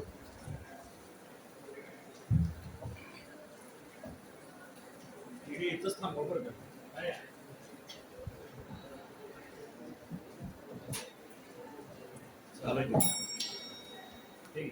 Hello everyone, good morning. आदरणीय व्यासपीठ, सन्माननीय शिक्षक आणि येथे उपस्थित माझ्या मित्रमैत्रिणी, मी कोड क्रमांक 8 आज आपल्यासमोर स्वातंत्र्याची यशोगाथा या विषयावरती बोलू इच्छिते. तरी आपण सर्वांनी मला शांतपणाने ऐकून घ्यावी अशी माझी आपल्या सर्वांस नम्र विनंती आहे. नमो मातृभूमी जिथे जन्मले मी, नमो आर्य भूमी जिथे वाढले मी, नमो धर्मभूमी जियेच्याच कामी पडो देह माझा नमामि नमामि. परमपवित्र अशा माझ्या मातृभूमीला सर्वात पहिल्यांदा माझा नमस्कार. संतांच्या पुण्यभूमीत माझा जन्म झाला हे माझे खूप मोठे भाग्य. पुढे जाऊन जर परमेश्वराने मला कधी विचारलं की तुला पुढचा जन्म मी कुठे देऊ, तर त्या परमेश्वराला 1,00,000 वेळा बजावून सांगेन की ज्या देशाला आई मानलं जातं, ज्या भारतात आई वडील आणि गुरुजनांना देव मानलं जातं, अशा भारतात मला कट्टर देशाभिमानी म्हणून पुन्हा पुन्हा जन्माला घाल. जहाँ डाल डाल पर सोने की चिड़िया करती है बसेरा, वह भारत देश है मेरा, वह भारत देश है मेरा. लोकशाही स्वीकारणारा भारत देश हा संपूर्ण जगात एक आदर्श देश म्हणून संबोधला जातो आणि त्याच देशाची मी देशवासी आहे याचा मला सार्थ अभिमान वाटतो. भारतीय स्वातंत्र्य लढ्याबद्दल बोलताना अंगावर शहारे आणि मनात विचारांना धार आपोआपच येते. एकेकाळी भारताला सोने की चिडिया म्हटलं जायचं. भारत हा ध्रुवाच्या ताऱ्याप्रमाणे चमकायचा. एका कवीने एका ठिकाणी म्हटले, प्यारा रे प्यारा देश माझा प्यारा, जसे चमके ध्रुवाचा तारा. प्यारा रे प्यारा देश माझा प्यारा, जसे चमके ध्रुवाचा तारा. ऋषी मुनी वाणी जन्मले येथे, गंगा गोदा कृष्णा वाहती येथे. अति पवित्र पावन ही भूमी, वाहती ममता तुषार रे. प्यारा रे प्यारा देश माझा प्यारा. या ओळी किती बोलक्या वाटतात ना. अशा या पवित्र पावन भूमीला ब्रिटिशांनी बेचिराख करून टाकलं होतं. येथील सामान्य माणसांचा हक्कही राहून त्यांच्यावरती गुलामगिरी लादली होती. येथील माणसंही गुलामगिरीत गुदमरत होती. उद्योग डबघाईस आले होते. कच्चा माल कवडी मोल विकला जात होता आणि कामगारांना कामाची सक्ती केली जात होती. आणि याचमुळे प्रत्येक भारतीय माणूस आपण कधी या ब्रिटिशांच्या सातादंडातून मुक्त हो याची चातकासारखी वाट बघत होता. आणि याचमुळे भारत मातेच्या कुशीत एक एक रत्न जन्माला येऊ लागले. आणि याचीच प्रचिती जसा ज्वालामुखीचा उद्रेक होता तसा अधून मधून ब्रिटिशांच्या विरुद्ध उद्रेक होत होते. आणि याच उद्रेकाची पहिली ठिणगी पडली ती बराकपूरच्या छावणीत. मंगल पांडे आणि एका ब्रिटिश अधिकाऱ्याला गोळी मारून ठार केलं. आणि तेथून 1857च्या स्वातंत्र्य लढ्याला सुरुवात झाली. आणि तेथून जी क्रांतिकारकांनी स्वातंत्र्य लढ्यासाठी मशाल पेटवली ते 1947 पर्यंत कधीच विसरली नाही. आणि याच मशालच्या तेजातून 15 ऑगस्ट 1947 रोजी भारत माता स्वतंत्र झाली. भारताला स्वातंत्र्य मिळवून देण्यासाठी अनेक नेत्यांनी, क्रांतिकारकांनी, महात्म्यांनी आपल्या प्राणांची आहुती दिली. आपले आयुष्य चंद्राप्रमाणे जितवले. त्यामध्ये बिपिनचंद्र पाल, गोपाळकृष्ण गोखले, सुभाषचंद्र बोस, रासबिहारी बोस, लोकमान्य बाळ गंगाधर टिळक असे कितीतरी क्रांतिकारकांनी आपल्या प्राणांची आहुती दिली. अनेक क्रांतिकारक फासावर चढले. त्यामध्ये शहीद भगतसिंग, राजगुरू, सुखदेव यांसारखे सांगता येतील ज्या वीरांनी भारत मातेच्या यज्ञकुंडात आपल्या प्राणांची आहुती दिली. तेव्हा आपला भारत स्वातंत्र्य झाला. भारताला स्वातंत्र्य सहजासहजी मिळाले नाही. यासाठी स्वराज्य हा माझा जन्मसिद्ध हक्क आहे आणि तो मी मिळवणारच असे ठणकावून सांगणारे लोकमान्य टिळक. तुम मुझे खून दो मैं तुम्हें आजादी दूंगा असे गरजून सांगणारे सुभाषचंद्र बोस. आणि करा किंवा मरा असा टोकाचा संदेश देणारे लोकमान्य महात्मा गांधी यासारख्या अनेक महात्म्यांनी आपल्या प्राणांची आहुती दिली. मित्रांनो, भारताला स्वातंत्र्य मिळवून देण्यासाठी अनेक क्रांतिकारकांनी तुरुंगवास भोगला. अनेक क्रांतिकारक फासावर चढले. कितीतरी क्रांतिकारक हे ब्रिटिशांच्या गोळीचे बळी ठरले. तेव्हा आपली भारत माता स्वतंत्र झाली. लोकमान्य टिळकांनी भारतीय तरुणांच्या मनात राष्ट्रभक्ती, राष्ट्रभावना, राष्ट्रप्रेम निर्माण करण्याचे कार्य आपल्या हाती घेतले. स्वातंत्र्याचे बीज सर्वसामान्यांपर्यंत पोहोचवण्यासाठी त्यांनी मराठा व केसरी वृत्तपत्रे सुरू केली. आणि याच वृत्तपत्रांच्या माध्यमातून सरकारचं डोकं ठिकाणावर आहे का? सत्ता करणं म्हणजे सूड घेणं नव्हे असे खून का होतात? पुनश्च हरिओम यांसारखे अनेक लेख लिहिले आणि हे लेख विशेष गाजले. थोडक्यात म्हणायला गेलं तर लोकमान्य टिळकांनी आपल्या लेखणीलाच आपलं शस्त्र बनवलं आणि याच लेखणीच्या माध्यमातून भारतीय तरुणांच्या मनात जाज्वल्य देशभक्ती निर्माण केली. त्याचबरोबर महात्मा गांधीजींचे योगदान सुद्धा स्वातंत्र्य लढ्यात अमूल्य ठरते. नवे तर महात्मा गांधीजींशिवाय स्वातंत्र्य लढा पूर्णच होऊ शकत नाही. महात्मा गांधीजी आपल्या बोलण्यातून, वागण्यातून जनसामान्यांच्या मनापर्यंत पोहोचले आणि जनआंदोलन उभे केले. आणि म्हणूनच भारतीय स्वातंत्र्य लढ्यातील व्यापक जनआंदोलनाचे जनक महात्मा गांधीजींना म्हणायला हरकत नाही. महात्मा गांधीजींनी असहकार चळवळ सुरू केली. कायदा मोडून ब्रिटिशांना विरोध करण्यासाठी कायदेभंग चळवळ सुरू केली. म्हणूनच 14 फेब्रुवारी 1930 रोजी राष्ट्रीय सभेने सामान्य जनतेला सविनय कायदेभंगाचा आदेश दिला. आणि म्हणूनच याचे प्रतिनिधी म्हणून महात्मा गांधीजींनी 12 मार्च 1930 रोजी साबरमती आश्रमातून आपल्या 78 निष्ठावंत कार्यकर्त्यांसोबत दांडी येथे दांडी यात्रा काढली. आणि 5 एप्रिल 1930 रोजी दांडी येथे पोहोचून मिठाचा कायदेभंग केला. अशा अनेक चळवळीतून महात्मा गांधीजींनी स्वातंत्र्याचा पाया भक्कम निर्माण केला आणि गांधीजी घराघरात जाऊन पोहोचले. अशा थोर क्रांतिकारकांच्या कार्यामुळे भारतीय स्वातंत्र्य लढा इतिहासात अविस्मरणीय असा स्वातंत्र्य आपल्यासमोर झाला. आणि म्हणूनच एवढ्याच ओळी सुद्धा लाभले आम्हास स्वातंत्र्यांना राहिले भारतात पारतंत्र्य, लाभले आम्हास स्वातंत्र्यांना राहिले भारतात पारतंत्र्य, उपभोग घेऊया स्वातंत्र्याचा वसा बाळगूया देशभक्तीचा. आणि म्हणूनच मला असं वाटतं बलसागर भारत हो विश्वात शोभून राहो, बलसागर भारत हो विश्वात शोभून राहो. आपण सर्वांनी मला शांतपणे ऐकून घेतले याबद्दल मी आपली आभारी आहे. धन्यवाद. जय हिंद जय महाराष्ट्र.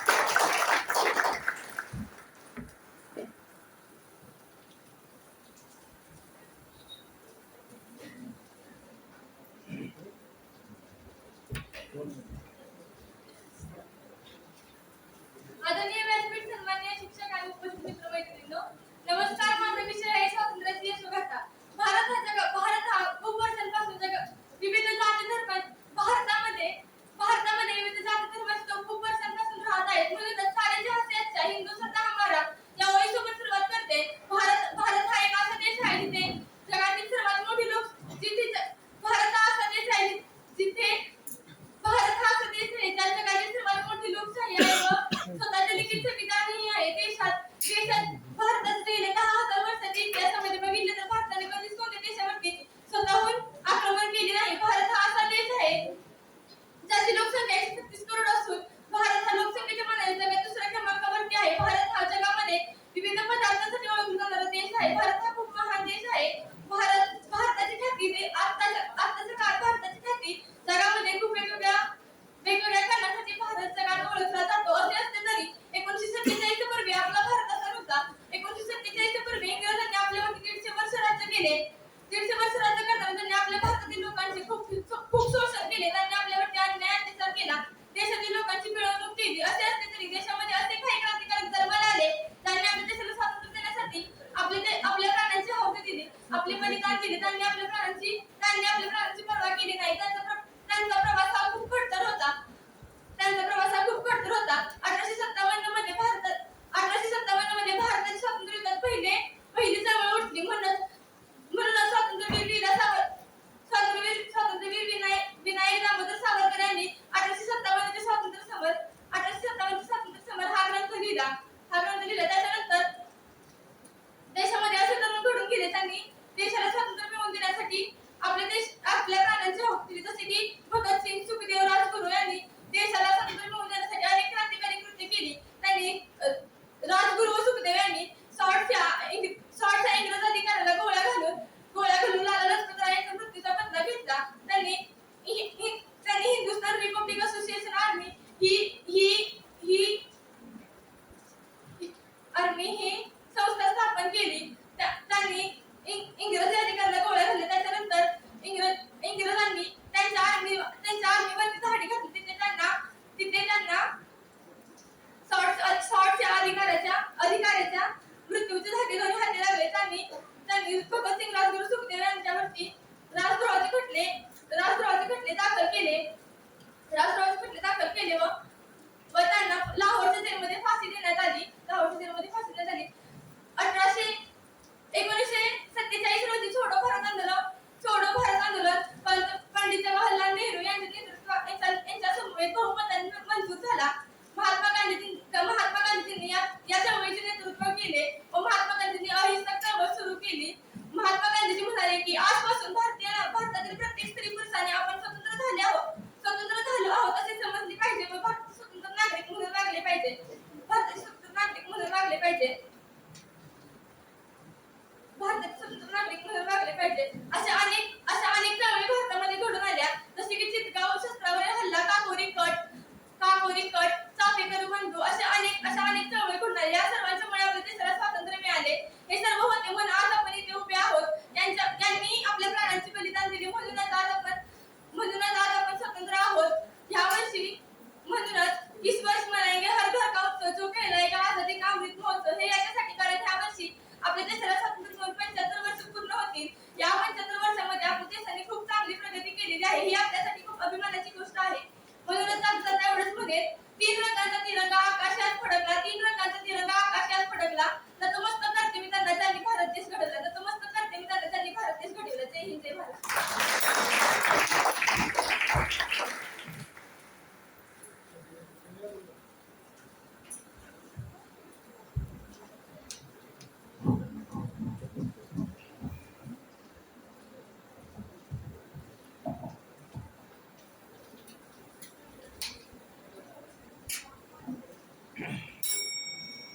भारत का हरदम सम्मान करती हूँ, मैं भारतवर्ष का हरदम सम्मान करती हूँ, यहाँ की चांदनी मिट्टी का ही गुणगान करती हूँ।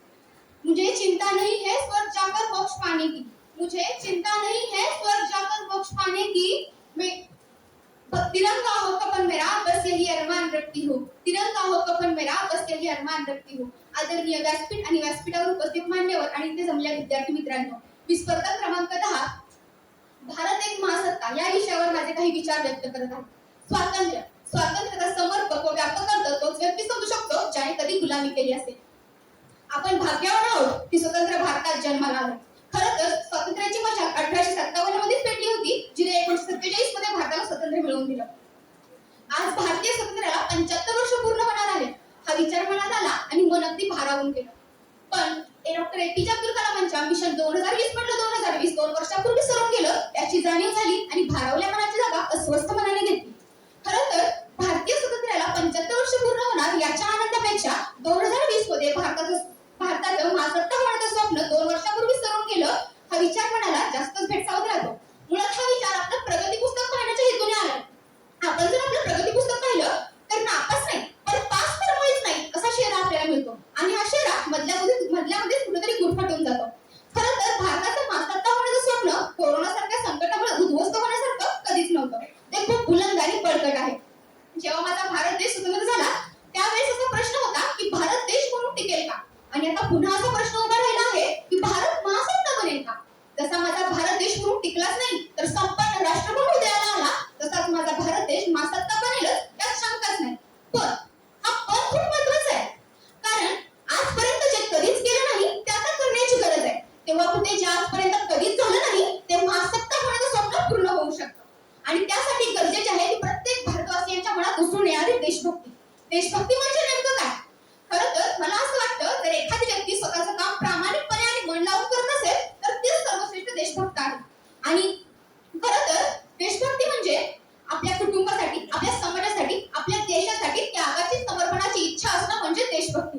आणि प्रत्येक देशद्रोहाच्या मनात उठणारं भीतीचं तुफान आहे आमची देशभक्ती। तेव्हा प्रत्येक देशद्रोहाला समजेल अगर तू परिंदा है तो ये आसमान तेरा है, अगर तू दरिंदा है तो ये शमशान तेरा है, और अगर भाईचारे से रहना है तो रह इस जमीन पर, वरना एक कब्र भी तेरी है और एक कब्रिस्तान तेरा है और एक कब्रिस्तान तेरा। देशद्रोहाचा तर सोडाच हो, देशभक्तीला तर तेव्हा दुखापत होते जेव्हा एक मुलगा स्वतःच्या आई वडिलांना वृद्धाश्रमाच्या दारात सोडून येतो।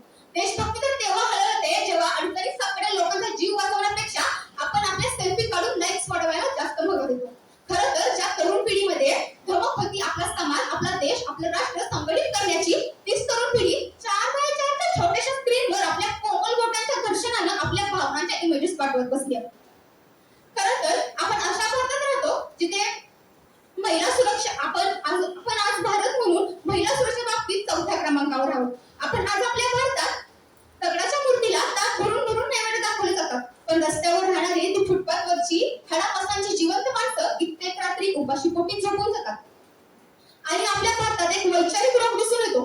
असं म्हणतात भारताची लोकशाही जगातील सगळ्यात मोठी लोकशाही आहे, जिथे हिंदू जन्माला येतात, मुस्लिम, शीख, ईसाई सुद्धा जन्माला येतात, पण खरं सांगायचं तर जिथे माणूस जन्माला येत नाही। आणि मला असं वाटतं ना हिंदूंची गरज आहे ना मुस्लिमांची गरज आहे, ना हिंदूंची गरज आहे ना मुस्लिमांची गरज आहे। भारताला महासत्ता होण्यासाठी फक्त आणि फक्त प्रामाणिक माणसांची गरज आहे, फक्त आणि फक्त प्रामाणिक माणसांची गरज आहे।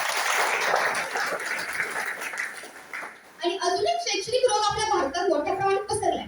आज ज्या भारत देशानं जगाला तक्षशिला, नालंदा सारख्या विश्वविद्यालय देऊन विश्वविद्यालयीन शिक्षणाचा पाया रचला, आज जगातील सर्वोत्कृष्ट 100 विश्वविद्यालयामध्ये भारताचं एकही विश्वविद्यालय टिकू शकत नाही। आज आपल्याकडे IIT, IIM, NIT सारख्या शैक्षणिक संस्था आहेत, पण एका बाजूला गरिबांना बेरोजगारीच्या रांगेत उभं करायला त्यांच्या हातात सर्व शिक्षण अभियानाचा खुळखुळा दिला जातो। खरं तर आपल्या शैक्षणिक रोगाचं सगळ्यात मोठं कारण म्हणजे आपली भारतातील शैक्षणिक पद्धत फक्त 2 लोकांसाठी बनवली जाते, एक ते जे विद्वान आहेत आणि दुसरे ते जे धनवान आहेत। खरं तर अशा अनेक प्रकारचे भयानक रोग भारताला जडले आणि या सगळ्या रोगांचं मूळ कारण म्हणजे आपली अंधश्रद्धा। जोपर्यंत आपल्या देशातली तरुण पिढी मंदिरात जाऊन नारळ फोडून देवाला लाच देणार आहे तोपर्यंत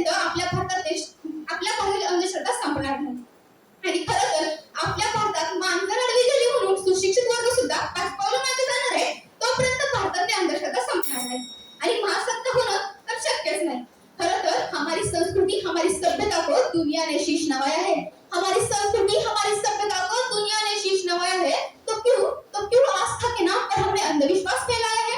मला असं वाटतं भारत तेव्हाच महासत्ता होईल जेव्हा आपल्या भारतात स्त्रियांची पूजा नाही, त्यांचा सन्मान केला जाईल. मला असं वाटतं भारत तेव्हाच महासत्ता होईल जेव्हा आपण जाती धर्माच्या रक्षणावर नाही, समाज सशक्तीकरणावर चर्चा करू. मला असं वाटतं भारत तेव्हाच महासत्ता होईल जेव्हा एक गरीब मुलगा मधल्या सुट्टीतल्या भारतासाठी नाही तर ज्ञानार्जनासाठी झडपीच्या शाळेत जाईल.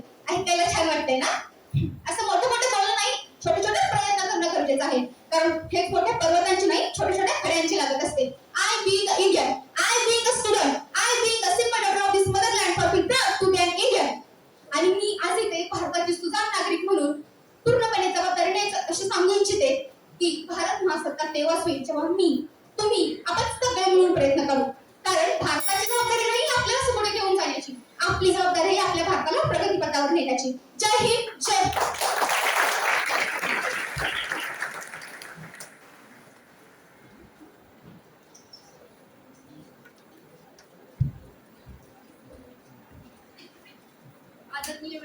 आदरणीय व्यासपीठ आणि विद्यार्थी मित्रांनो, कोड क्रमांक 11. माझा विषय आहे भारत एक महासत्ता. जहाँ डाल डाल पर सोने की चिड़िया करती है बसेरा, वह भारत देश है मेरा, वह भारत देश है मेरा. 1947च्या पूर्वीचा भारत आणि 60-70 दशकापासून महासत्ताकडे वाटचाल करणारा भारत, याबद्दल बोलायचे झाले तर आचार विचाराऐवजी आहे भ्रष्टाचार. समता बंधुभाव ऐवजी आहे विषमता. धर्मनिरपेक्षता ऐवजी आहे जातीवाद. हेच आहे देशातील किती माणसांची प्रगती झाली आहे. देशातील जनतेला सकस व पौष्टिक आहार अन्नधान्य आहारासाठी उपलब्ध आहे काय? देशातील बालमृत्यूचे प्रमाण किती आहे? देशातील राहणाऱ्या माणसाची जागा किती आहे? देशातील रहिवाशांची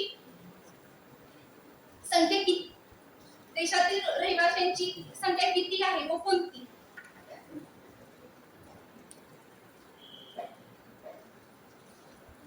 महात्मा गांधीजींनी सांगितले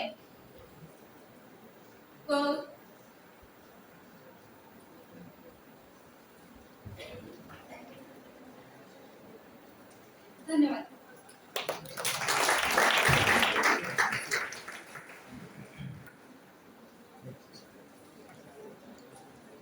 चिठ्ठी दिल्या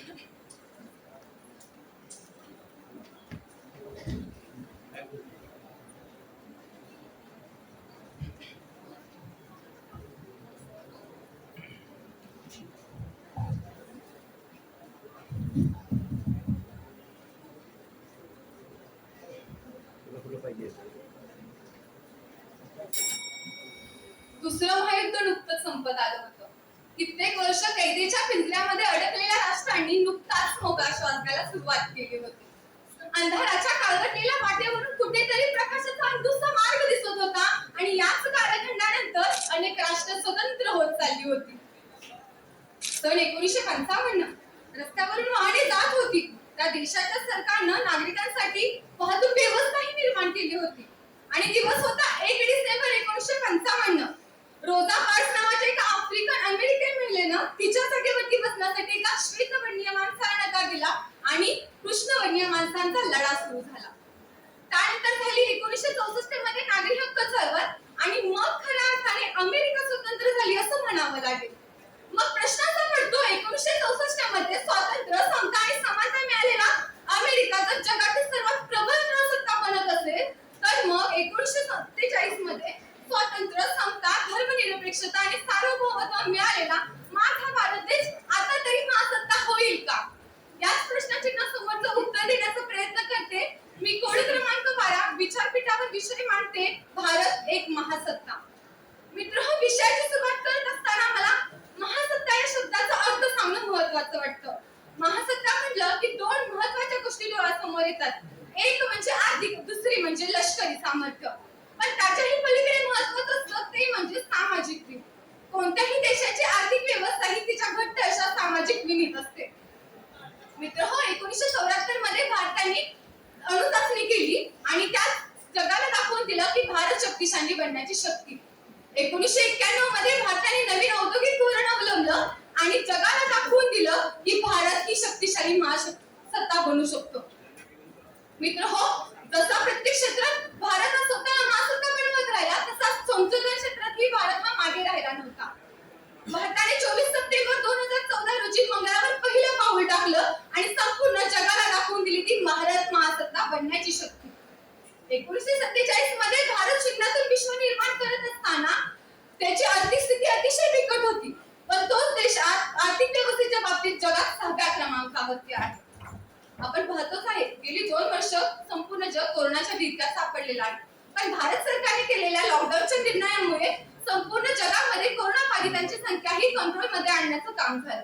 पण याच्याही पलीकडे भारताने स्वतंत्र कोरोनाची लस निर्माण केली. मित्र हो, भारत हा असा एकमेव देश आहे ज्या देशामध्ये विविध जाती, धर्म आणि विविध भाषा बोलणारे लोक एकत्र राहतात.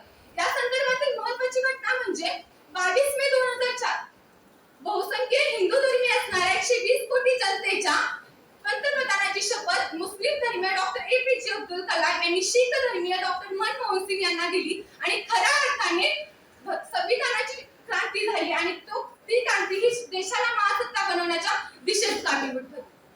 परंतु हे एवढं सगळं भारताला महासत्ता होण्यासाठी पुरेसं आहे का? तर नक्कीच नाही.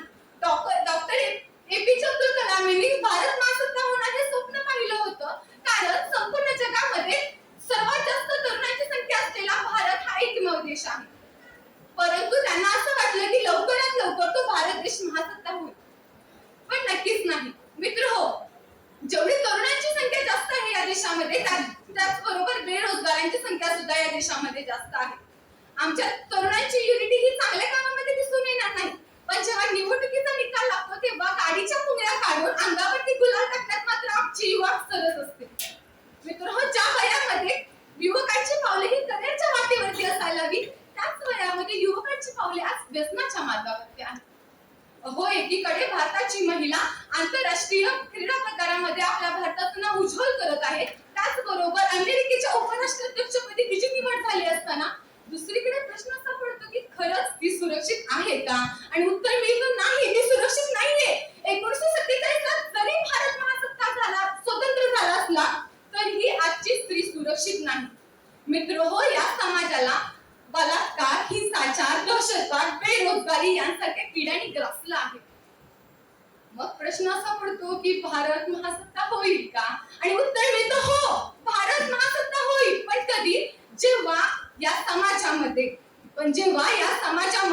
कर्जबाजारी शेतकरी जिवंत राहील, जेव्हा ओटपेक्षा मोठं माझ्या भारतीय नागरिकांना समजलं जाईल, जेव्हा अभ्यासक्रम हा विद्यार्थ्यांना पास व्हायसाठी नसेल, जेव्हा बेरोजगारी खऱ्या अर्थाने संपेल, जेव्हा या देशाची स्त्री खऱ्या अर्थाने स्वतंत्र होईल, जेव्हा हिंदू, मुस्लिम, शीख, इसाई यांच्यामध्ये कत्तली होणार नाही, जेव्हा भारत देश माझा प्रतिज्ञेपुरता माझा न राहता खऱ्या अर्थाने तुमचा आणि माझा होईल, तेव्हा माझा भारत देश महासत्ता होईल, तेव्हा माझा भारत देश महासत्ता होईल. हा माफक आशावाद इथे व्यक्त करते आणि जाता जाता मर्ढेकरांच्या शब्दात एवढंच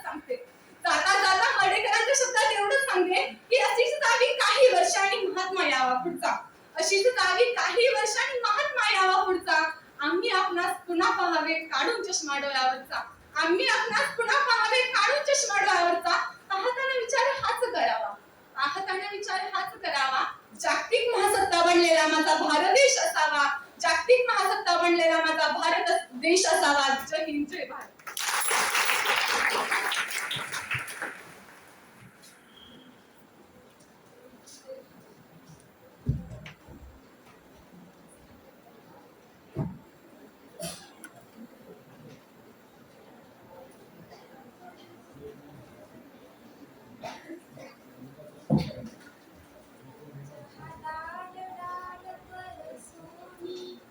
चिड़िया करती है बसेरा, वो भारत देश है मेरा, वो भारत देश है मेरा. अमृत महोत्सव के इस 75वें स्वतंत्रता दिवस पर मैं भारत पर प्रेम करने वाले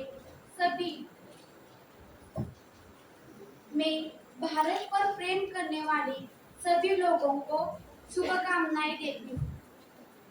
ये मेरे वतन के लोगों, जरा आंखों में भर लो पानी, जो शहीद हुए हैं उनकी जरा याद करो कुर्बानी। अमृत महोत्सव के इस पावन पर्व पर जिन स्वतंत्र सेनानियों ने और राष्ट्र रक्षा में अपने आप को दिन रात खपाने वाले और आहूत करने वाले वीर सेनानियों को आज देश वंदन कर रहा है। अमृत महोत्सव प्रगति पथ पर बन रहे भारत के सामने और समस्त विश्व के सामने कोरोना का ये कालखंड बहुत बड़ी बीमारी के रूप में सामने आया है। तो भारत ने बहुत संघर्ष, बहुत संयम के साथ इस लड़ाई को लड़ा भी है और मैं इस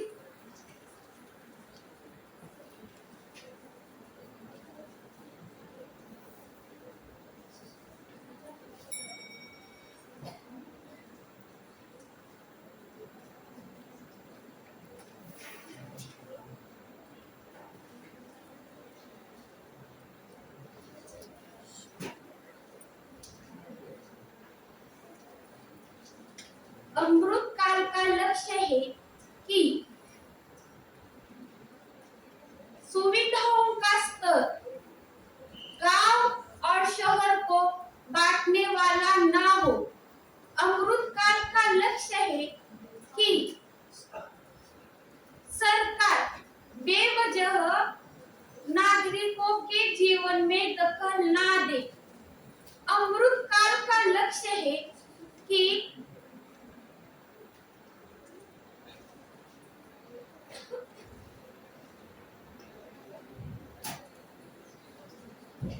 दुनिया का हर आधुनिक इंफ्रास्ट्रक्चर हमारे देश में भी हो और हम किसी से कम न हो।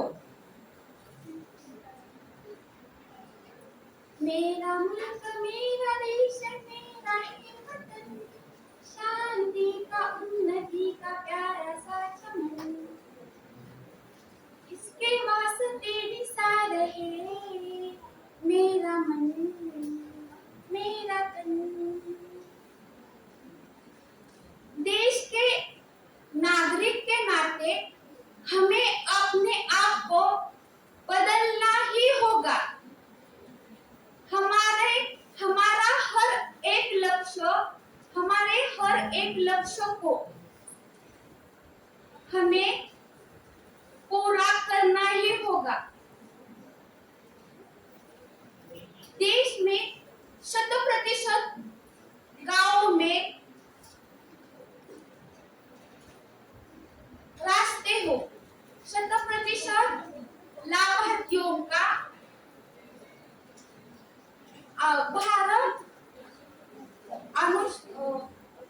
भारत 100% परिवारों का बैंक अकाउंट हो, 100% घरों में शौचालय का निर्माण किया गया हो।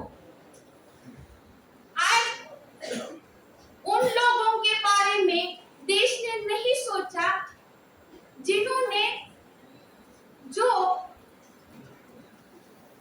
रास्ते पर सामान बेचते हैं, ठेला चलाते हैं।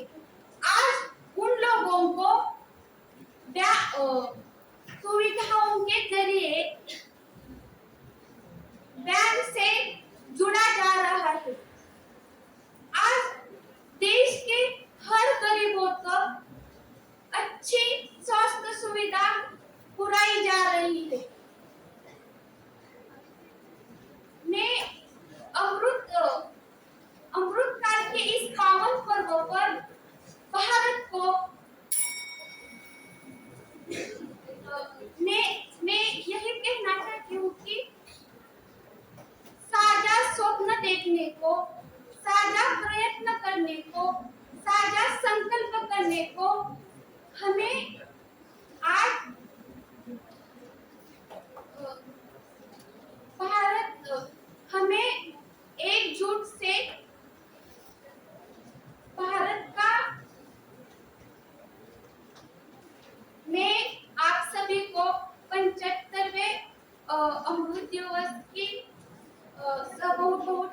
काम न्याय देतो.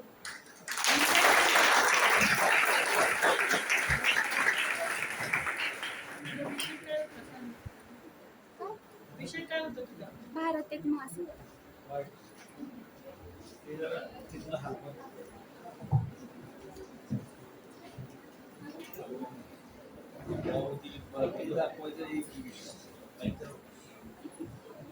शेवटचं स्पर्धा काय?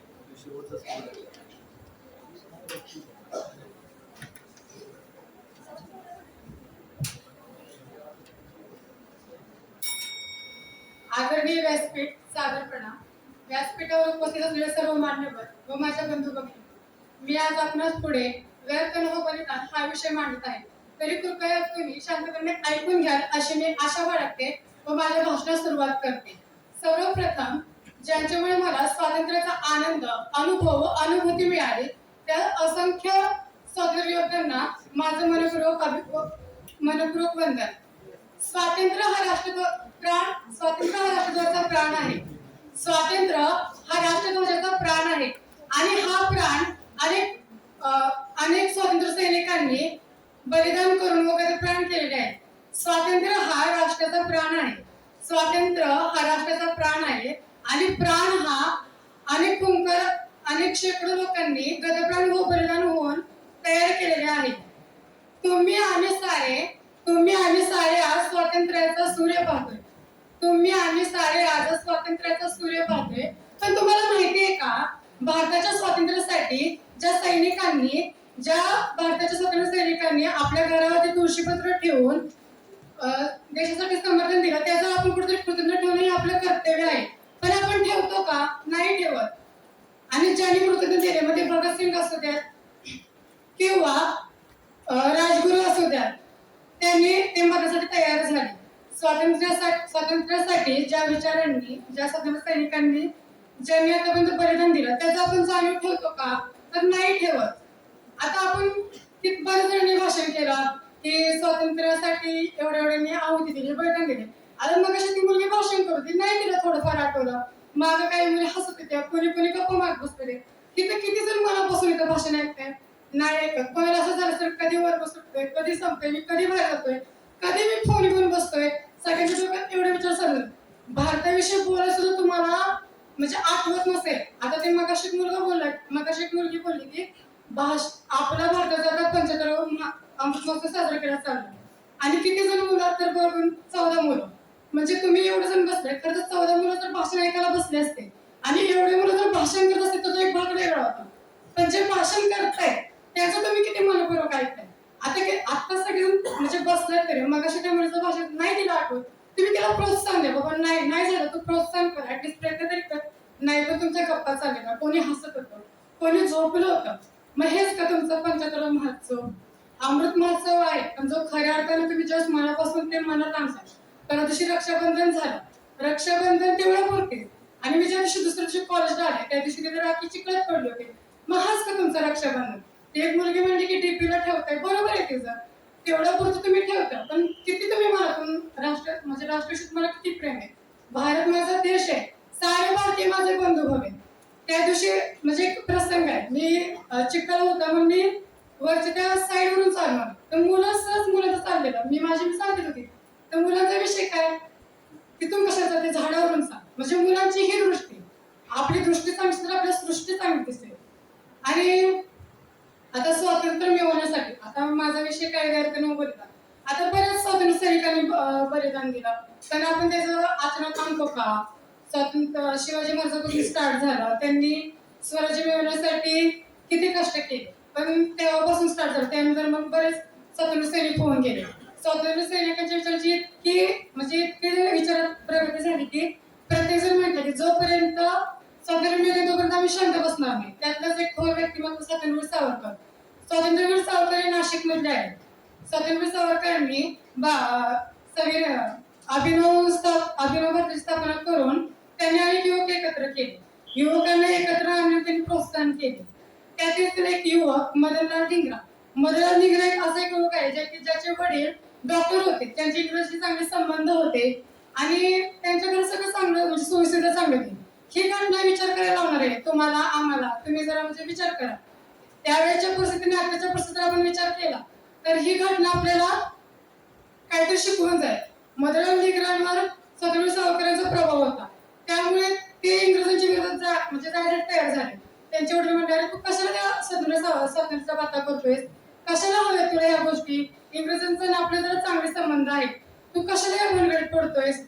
पण त्यावेळेस मधुराम लीगराव शांततेत बसले, सर्व उठून म्हणले, माझा देश आणि माझी भूमी हे पारतंत्र्यात आहे आणि जोपर्यंत या माझ्या देशाला माझ्या भूमीला स्वातंत्र्याचा सूर्योदय पाहायला मिळत नाही तोपर्यंत मी शांत बसणार नाही.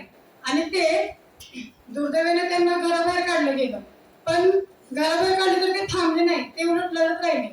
आणि शेवटी मरताना ते म्हणले, जर देशासाठी जर कोणती जर गोष्ट द्यायची वेळ आली तर मी बलिदान देईन.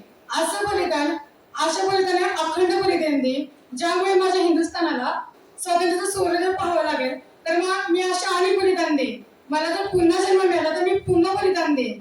आणि हे आपल्या मधुराम लीगरांचे विचार. आणि आताच्या युवा पिढीचं काय चाललंय, आता एक जण हसते, एक जण शांतपणे ऐकते, कोणी हसते, पण काही नाही. युवा पिढीचं चाललंय, कोण आता एवढ्या अगोदर पुस्तक निघाल्यात, मोटिवेशनल बुक्स निघाल्यात, तरी पण मानसिक दृष्ट्या कितीतरी लोक अजून मानसिक दृष्ट्या. आपला 75 महोत्सव आहे बरोबर, किती जणांना तिरंग्याच्या 3 रंगामध्ये, पण त्याचं प्रतीक कोणाला माहितीये मला सांगा.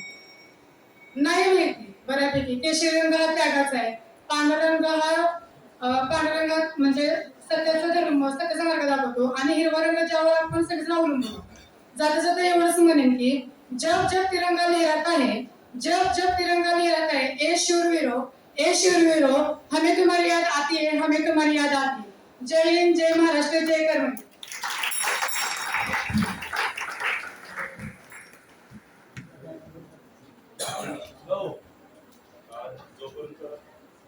हॅलो, जोपर्यंत रिझल्ट तयार होतोय तोपर्यंत उद्या आहे का, तर 5 मिनिटं थांबायचं आहे.